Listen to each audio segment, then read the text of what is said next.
how is CF Montreal seen in Montreal, right? Obviously, you talk about having the Habs around there, and that is a historic hockey franchise.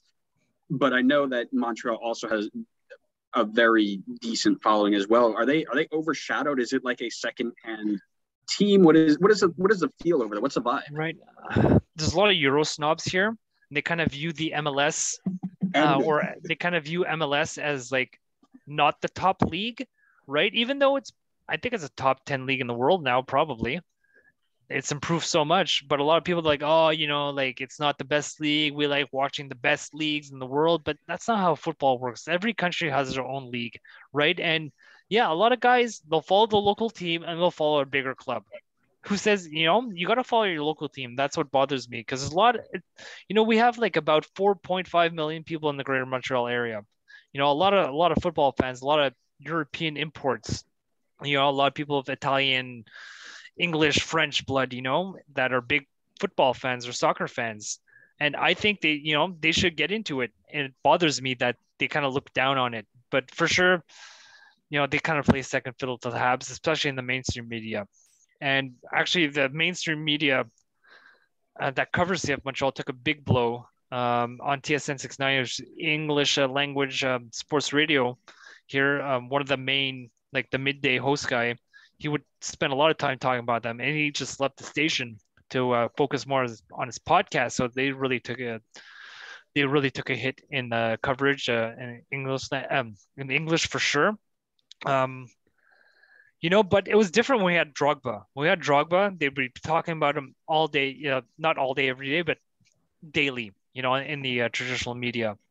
So maybe like a big star would help, but that's not what I want. If we're going to get another DP, I'd prefer like an Almiron type guy, like a younger player, maybe on loan, or even Piatti. Nobody knew who Piatti was when he came here, and he became one of the best players.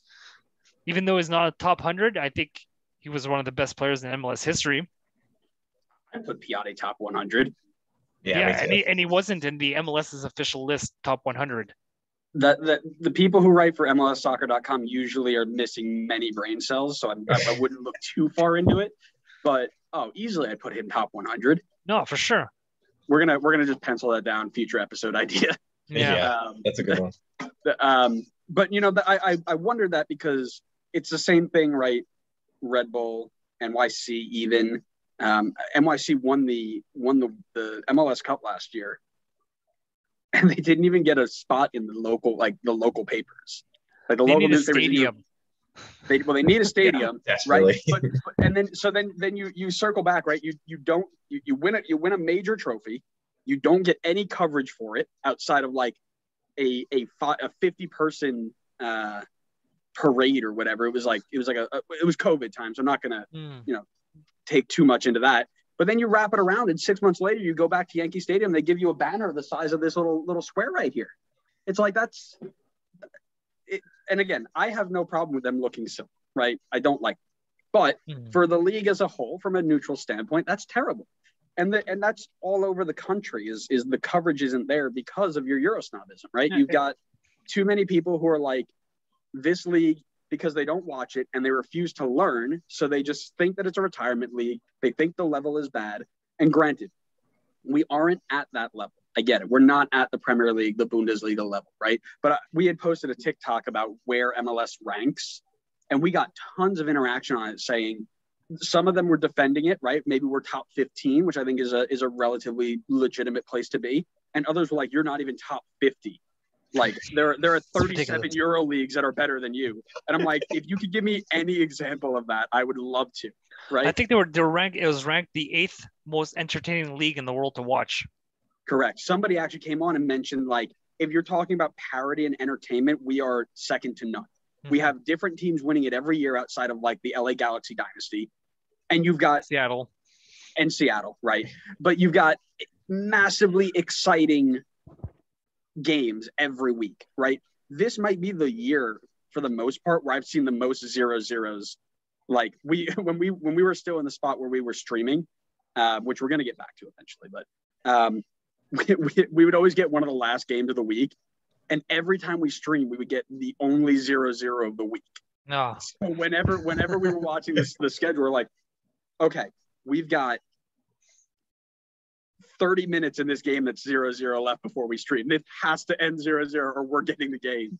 Yeah. I mean, there were weeks that we had like 2 or 3 0-0s in a row, and that was like a massive number, right? You look at the Premier League or any other Euro League, it's like 1-0 is your normal game. And the level of goals that we're scoring are way better than most in Europe. Bangers right? Every week. Look at Red Bull. Red Bull dropped 3 goal of the week candidates in one game against DC. Like, that's unbelievable. And they don't do it just because we don't spend $100 million on players, right? Because they can't accept that low price can still be good. And that, we talk about eventually we need to, and we won't dive too far into this. We did a whole episode on this already, but we need to loosen restrictions on spending eventually. And we're getting there. Every once in a while we're jumping up and we're getting there. But get rid of the GAM and TAM designated players, make the salary cap, like, let's say 25 million or something like that. I think, and the floor maybe 15 million. That's what I would like to see. I think they'll get there eventually. But apparently the owners like the whole concept of GAM and TAM. It's so complicated to explain to fans. I have no idea what a lot of these rule mechanisms actually work, and I think that turns some people off where they can't really know how much a team is spending, because it's all pretty ambiguous. And then you got that discretional TAM that certain teams spend because out of the owner's pocket and some don't. So I don't know. It's so weird. Yeah, the roster rules are definitely a turnoff for a lot of people, right? Because you're trying to follow it. And I've had people who are like, yeah, I've tried to follow, but I don't understand anything about it. And again, this was back in 2015. 2015 and 2022 MLS are 2 completely different leagues. No, totally. But there is always that thing that was like, well, how am I signing players? Why am I not spending all this money? Like, well, you need to have a designated player spot. What's that? And you go explain that. Like, oh, well, why do you only have 3 of those? Well, you have to explain, like, you could buy it down. And once you say too many words, they're just, all right, I'm done with it. I'm just going to go watch Man City. Well, why would they listen? Yeah, and they could just go watch the Prem. I'm going to watch Man City beat up on Burnley 5-0 again because that's what makes me happy. Like, Burnley got relegated. Yeah. Again, I think it's a little boring watching the same 3 teams win every year, personally. That's just me. And again, even MLS, we mentioned Seattle and LA, right? Even during their run, Seattle has been the best franchise, and we've had this argument, probably the best franchise in modern MLS, right? Take away like 2015 forward. They're the model team, right? They got it all. They got a great academy. They got a good core of North American players, and they got 3 DPs that really make a difference. Absolutely. And even they aren't winning back to back, right? They're getting there, but they're not winning, right? So even then it's like, okay, there's still enough where it's like, these games are not like, oh man, I can't. I said, this was the most exciting Premier League finish in 4 years because it actually went down to the last day. For the most part, it's decided a month before it's over. Yeah, like City's been winning it a couple of weeks before. Same thing with Liverpool when they won a couple of years ago, I believe. Yep. And even the relegation battles are pretty much decided outside of the last day, right? Like, there's a difference there, and you have to appreciate it. And a lot of people don't appreciate it because they've only grown up one way. So I get it. I just don't like it. No, I get it for sure. There's this argument. I mean, we could go into our whole discussion on like the different league formats. I mean, there's arguments both ways to it. Like, I could definitely see someone making an argument and being like, oh, look at the Chicago Fire this year. Like, what do they have to play for at this point? Like, they could just sack every game for the rest of the season and there's no consequence for it. That's true. And that's something that Didier Drogba said when he came here. Is like, he said, like, I hate to lose, and here losing is not that big of a deal because you have playoffs. Right? So I always mention that mindset just needs to be shifted, right? Everybody talks about pro rel and like the negativity of losing so many that you would get relegated, right? There's not enough money in the league to make people care either way, right? But the focus, like that deadline or that last day, that push for relegation, promotion, or whatever, you just shift that up 4 spots in MLS, and now you're looking at the race for the playoff spot.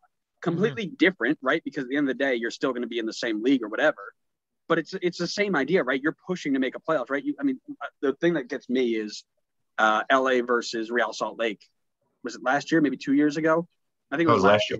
Where Damir Krajlik hits a bicycle kick in the 95th minute to knock LA out of the playoffs again. 3 years in a row they've done it. Yeah. Like Or a that's couple, yeah.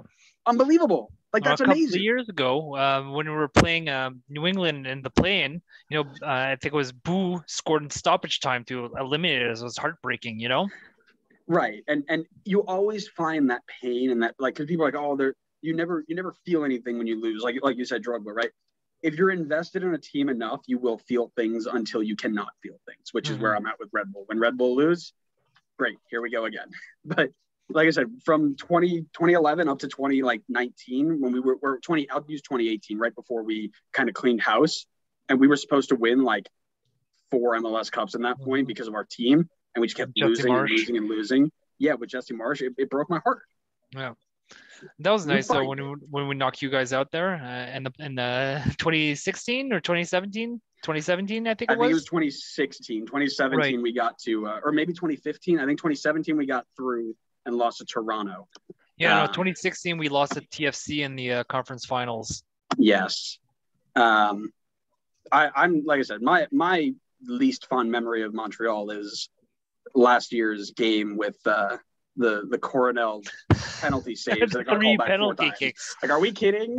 And he almost made the save on the third one too. He kept doing the same thing, and the coach was just like, couldn't believe it. It was so funny. So I'm a goalkeeper, or I was a goalkeeper back when I was still athletic. That was that made me scream. I was so mad because I get that it's in the rules. It sucks. Like the referees were doing their job and they did it right, but it just sucks.